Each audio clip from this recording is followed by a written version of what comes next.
Estamos hasta las 10:30 hoy con el programa, antes del pase con Ayu Mañana. Enseguida vamos a estar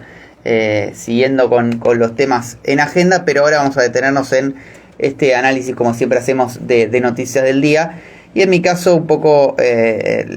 plantear lo que fue el discurso y la presentación de Alberto Fernández ayer ante la Asamblea Legislativa. La última de este mandato, como habíamos contado en lo que fue el programa de ayer. Este mandato constitucional que tiene el presidente de concurrir cada 1 de marzo al Congreso a abrir las sesiones ordinarias y dar cuenta del Estado de la Nación en un discurso que suele ser bastante extenso como el que fue ayer. Y lo cierto es que se vio un Alberto Fernández en la mayor parte del discurso hablar de distintos ministerios o lo que son distintos tópicos vinculados a la gestión oficial, defendiendo en todos ellos, haciendo un repaso de lo hecho en este año y digamos como desde el punto de partida de 2019, cuando recibió el gobierno después de lo que fue el macrismo, y cómo está ahora pasados 3 años y meses. Y ahí, bueno, una férrea defensa de la gestión oficial, casi sin autocríticas de ese lado, mostrando un poco que tiene lugares donde agarrarse, sobre todo la comparación con Macri, ¿no? Alberto Fernández, a la hora de defender su gestión. Tal vez esto muestre un poco una falencia que tiene el gobierno, que es a la hora de construir su relato o de venderse, porque si mucha de la población que se vio beneficiada por las medidas le preguntan y tal vez no logra identificar como una política de Alberto Fernández, como sí ha hecho positivamente el kirchnerismo, históricamente el peronismo, ¿no? Que es que la medida se vea después beneficiada y reconocida por los votantes justamente a la hora de votar. Bueno, el recurso que usó Alberto Fernández en ese sentido fue interesante y fue novedoso, el hecho de representar muchas de estas medidas con personas concretas, ¿no? Con personas, digamos, ciudadanos concretos que fueron justamente los beneficiarios de esto y que por eso lo nombraba a cada uno que estaban presentes en los palcos, ¿no? Entonces, por ahí con nombre y apellido, con el rostro, uno podía simbolizar de mayor manera el cambio y lo que es la presencia del Estado, de alguna forma, a través de ese ejemplo de carne y hueso. Así que ese recurso fue toda una novedad en la presentación de ayer,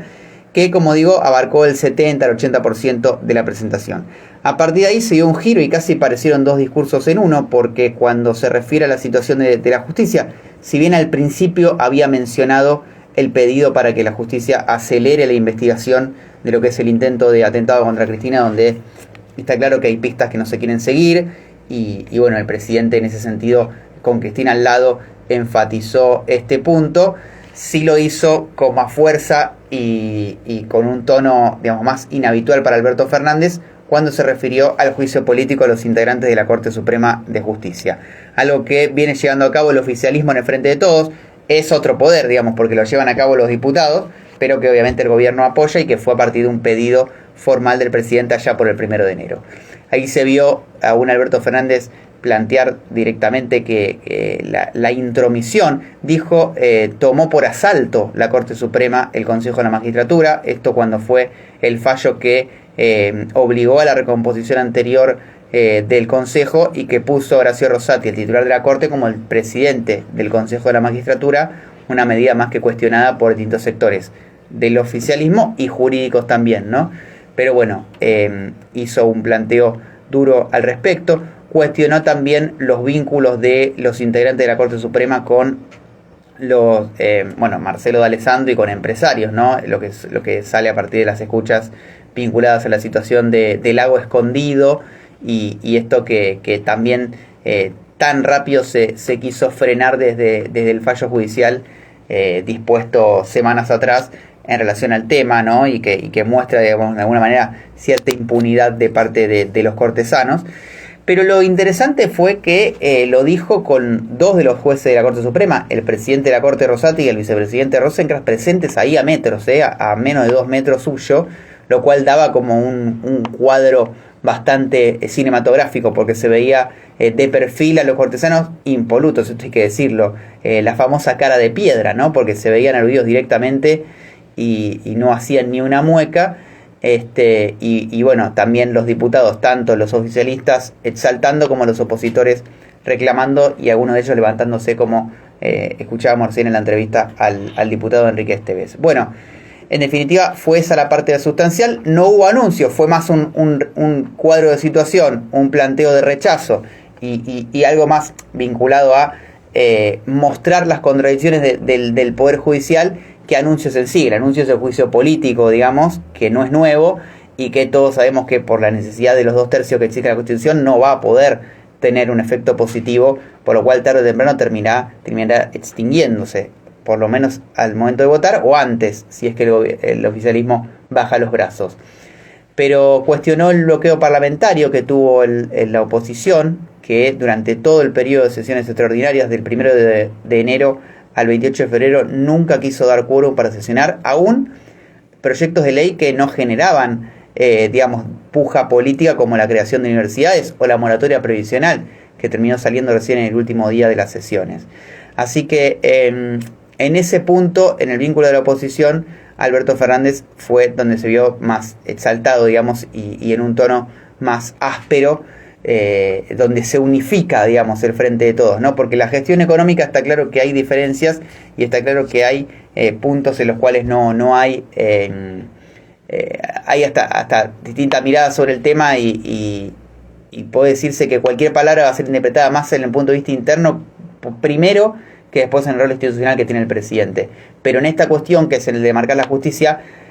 está claro que hay sectores más vinculados a la vicepresidenta que lo que plantean es que el gobierno tiene que tener más fuerza, más vehemencia en el tono crítico con la justicia, y se asemeja más a lo del discurso de ayer que otras posiciones que ha tenido Alberto Fernández en su presidencia, que ha llegado a decir que Santiago Cafiero, cuando era jefe de gabinete, que el Poder Judicial tenía que regularse solo, lo cual es una forma también de decir nosotros no tenemos nada para hacer ahí, o que ha llegado Alberto Fernández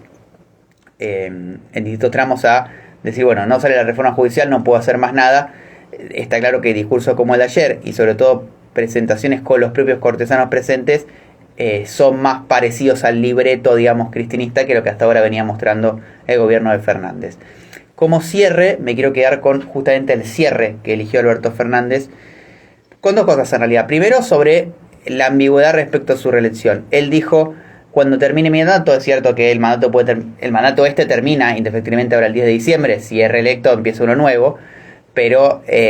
decir eso cuando está en duda tu reelección es un poco dar una pista de que no vas a ir a buscar un nuevo mandato. Dijo, bueno, que quiere ser reconocido como alguien que dio todo y recibió el principal honor de presidir el país, bueno, un formalismo, pero que habló de cuando termine mi mandato, pero no dio una explicitación de que vaya a terminar ahora o que no va a ir por la reelección. Y por el otro, habló de libertad pero entendida como igualdad, ¿no? Con un ejemplo de lo que fue el impuesto a la renta extraordinaria, a las grandes fortunas, una medida impulsada por el sector de Máximo Kirchner, pero que después se salió en el Congreso con el apoyo de todo el Frente de Todos. Y el último ejemplo que dio con el caso de una persona que pudo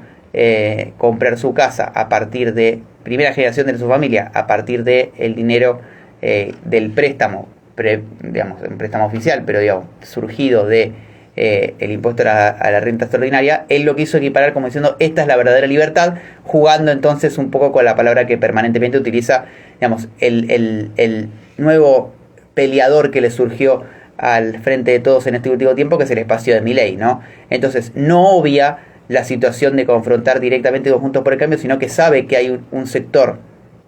que por ahí no está enarbolado con Juntos por el Cambio y que puede estar desencantado con el Frente de Todos, pero que se ve más seducido con las ideas de Milei. Entonces le dice, bueno, miren que nuestro camino es más hacia la igualdad que el de la libertad, pero esto no implica una contradicción entre la idea de igualdad y la idea de libertad, sino que puede haber la verdadera libertad surgida desde la igualdad y desde de las medidas que permitan que las personas puedan desarrollarse y puedan llevarse a cabo sus anhelos y sus sueños. Así que este punto es lo que quería destacar como análisis, por ahí un poco extenso, del discurso también extenso ayer de Alberto Fernández. ¿Dami? Bueno, pasamos a algo que